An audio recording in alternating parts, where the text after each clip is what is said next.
On this episode of Discovering Western New York, I am in Clarence, New York at the Clarence History Museum. I am standing not in front of the museum itself, but in front of the Goodrich Landau Pioneer Log Cabin. The cabin was placed here in 1990. It's the real deal, actually. It's not a replica, and hopefully in a few episodes we'll get to check that out. But for today, we're going to be joined by Doug Larkin, who's the president of the museum, and he's going to show us around the interior. The building here was built in 1849. It was built for a church. It was the Church of Christ. It's been a couple of restaurants. Probably most notable was the meeting house that was run by the Turgeon brothers back in the mid-70s. There was a couple other restaurants. It even was a residence for a family for a short period of time. I'm going to say probably the mid to late 60s in here.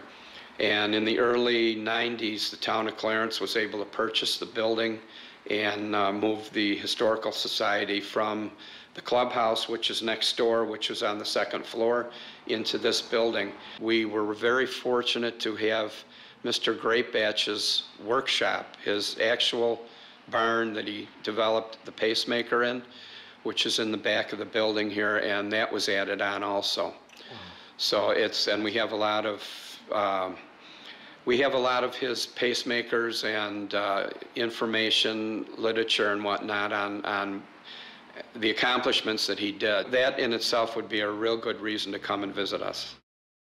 3407 exhibit is still being worked on.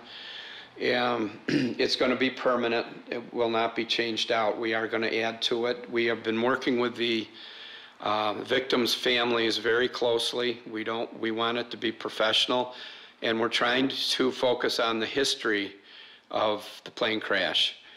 We've got a little exhibit for firefighting here with some of the older utensils and nozzles and whatnot that we used to use. This was a bell from Parker School up. It used to be the high school, and then when I was young and went to school, it was my elementary school. So they were able to secure the bell off of that, and the kids like to come along and. Wow! Right. Like I say, we try to encourage hands-on with. That's awesome too. This is a blacksmith shop that was in town.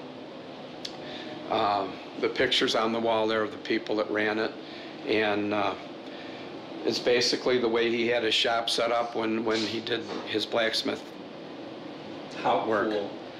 This was Mr. Greatbatch's. Oh, he was into more stuff than just the pacemaker. He built, this was a Sears and Roebuck canoe that he bought, and he was trying to build the first solar-powered canoe. And he had an electric trolling motor, solar panels, and batteries.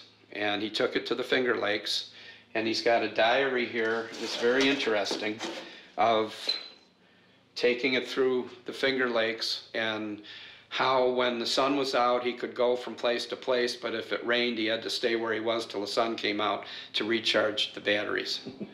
So the man was into a lot of things, but always way ahead of his time thinking. This was a truck that was built, Buffalo Truck and Tractor. They're down off of Salt Road off of Main Street.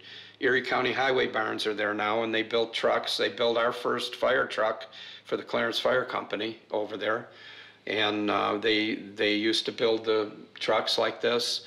And then they were bought out, and a trolley car company moved in and took over and built the trolley cars out of there. Down next to the bank, they're redoing a building down there. It used to be the Jacob Humbert store, and they came across Mr. Humbert's safe underneath the staircase that was hidden, and so they donated the safe to us now. Try to move that, right? And yes, I have checked the drawers and know there's nothing in it. That's the first thing you have to do. You're like, the hidden compartment.